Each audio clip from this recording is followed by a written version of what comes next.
बड़वानी की केंद्रीय जेल में आयोजित खेलकूद स्पर्धा में कैदियों ने कई पुरस्कार जीते। बड़वानी के केंद्रीय जेल में कैदियों के बीच विभिन्न प्रतियोगिताओं का आयोजन किया गया, जिसमें कोई कैदी प्रथम तो कोई द्वितीय, कोई तृतीय स्थान पर रहा, जिन्हें राज्यसभा सांसद डॉक्टर सुमेर सिंह सोलंकी ने पुरस्कृत किया।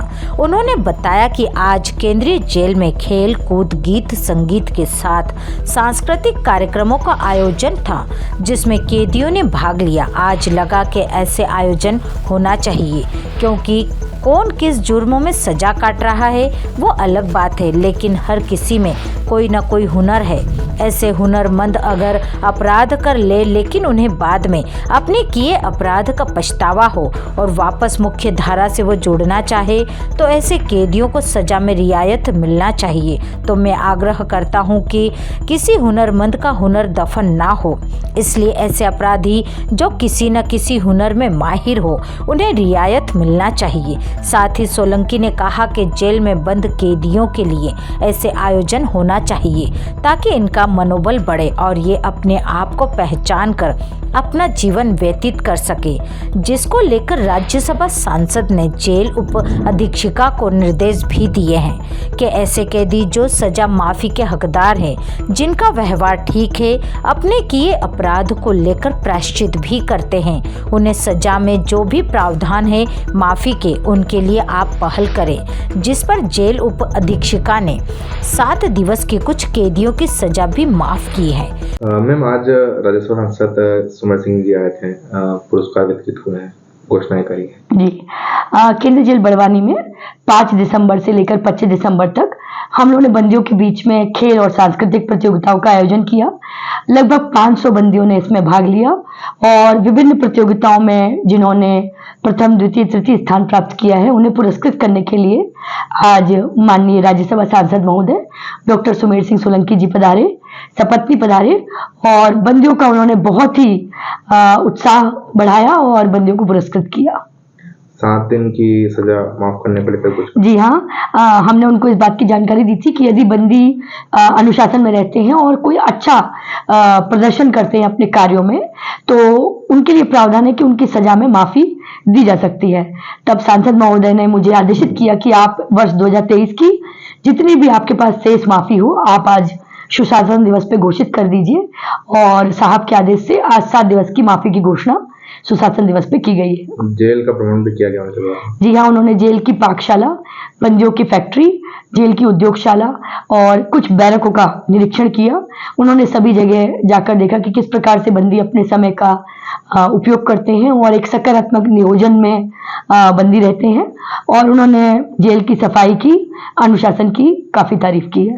निधि से कुछ देने की घोषणा भी की रही? जी हाँ, हमारे प्रशासन के द्वारा हम लोगों ने उनको कुछ जो हमारे प्रोजेक्ट है उसकी जानकारी दी कि जेल में हमारे पास 11 गौवंश हमने कुछ गौशालाओं से प्राप्त किए हैं, जिसके लिए हमें गौशाला की आवश्यकता है और भूसा शेड वगैरह की आवश्यकता है। इसके साथ ही बंदियों के मनोरंजन और जानकारी के लिए जेलवाणी सिस्टम हम लगाना चाहते हैं, एक पूरा प्रोजेक्ट लाना चाहते हैं।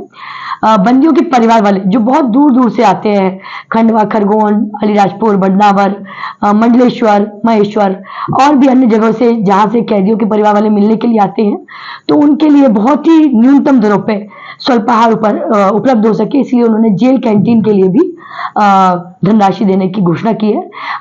ऐसा अप्रोक्सीमेटली 15 लाख के आसपास सांसद निधि से महोदय के द्वारा घोषणा की गई है। बोलिए सर। आज केंद्रीय जेल आए, पुरस्कार दिए। केंद्रीय जेल में एक नवाचार किया गया और नवाचार में भी कैदियों को खेल कूद और गीत संगीत और सांस्कृतिक क्षेत्र में विभिन्न आयामों में प्रतियोगिता का आयोजन किया गया। और ये जो प्रतियोगिता कैदियों के बीच में कराई गई, ये स्वस्थ प्रतियोगिता थी, उनके अंदर के हुनर को बाहर निखारने की प्रतियोगिता थी, उनके समय को बेहतर बनाने की प्रतियोगिता थी, उनके खाली दिमाग को बेहतर संगीत के साथ भरने का एक प्रयास था जेल विभाग का। और ये तिवारी मैडम ने कहा कि मैं जब भी जहां रही तो ऐसा नवाचार करते रही और उसके लिए प्रशंसा भी समय समय पर उनकी होती रही है। मैं भी आज उनकी प्रशंसा करता हूं और मैं ये भी कहता हूं कि जिन कैदियों ने प्रथम स्थान प्राप्त किया है, जिन बंदियों ने प्रथम स्थान प्राप्त किया, उनके अंदर था हुनर और उस हुनर को प्रथम, द्वितीय और तृतीय के रूप में आज मैंने पुरस्कृत भी किया है, सम्मानित भी किया है। मुझे लगा कि हमारे देश में कभी कभी एक अच्छा हुनरमंद व्यक्ति भी अपराध कर बैठता है और उसका प्रायश्चित उसे होता है, लेकिन इसका मतलब ये नहीं कि उसका अपना स्किल या उसका अपना जो प्रतिभा है वो कहीं दब जाए। उसी को ठीक से व्यवस्थित करके जीवन भर रखने की दिशा में जेल विभाग ने काम किया है। तो ये एक बहुत अच्छा प्रयास था। मैं पूरे बड़वानी केंद्रीय जेल के अधिकारियों को बधाई भी देता हूँ, शुभकामनाएं भी देता हूँ, और ये परंपरा अनवरत जारी रहना चाहिए। सर आपने 7 दिन की सजा माफ की। नहीं, मैंने आग्रह किया है और निर्देश दिए हैं। मैंने ये कहा है कि कानून में अगर कोई प्रावधान है इस प्रकार की छूट देने का, तो जो लोग बेहतर काम कर रहे हैं, बेहतर दिशा में आगे बढ़ रहे हैं, जिनका जीवन सकारात्मक दिशा की ओर बढ़ रहा है, जो नई जिंदगी जीना चाहते हैं, उनके लिए अगर प्रावधान है तो मैं अनुरोध करता हूं, मैं निर्देश भी देता हूं और आग्रह भी करता हूं कि ये कम करना चाहिए। तो जो अब आदेश जारी होगा तो आदेश आपको प्राप्त होगा। सांसद ने जैसे कोई घोषणा भी किया, गौशाला बनाने की घोषणा करी है, जेलवानी के लिए एक छोटा सा 1.5 लाख रुपए का खर्च है वो देने की घोषणा करी है, और साथ में एक कैंटीन भी जेल में जो प्रहरी है, बंदी है, उनके लिए बनाने के लिए भी मैंने सांसद निधि देने की घोषणा की है, और ये बहुत जल्दी निर्मित होते हुए आपको दिखाई भी दे देगा। हम सब मिलकर उसका लोकार्पण जल्द ही करेंगे। बड़वानी से आदित्य शर्मा की रिपोर्ट।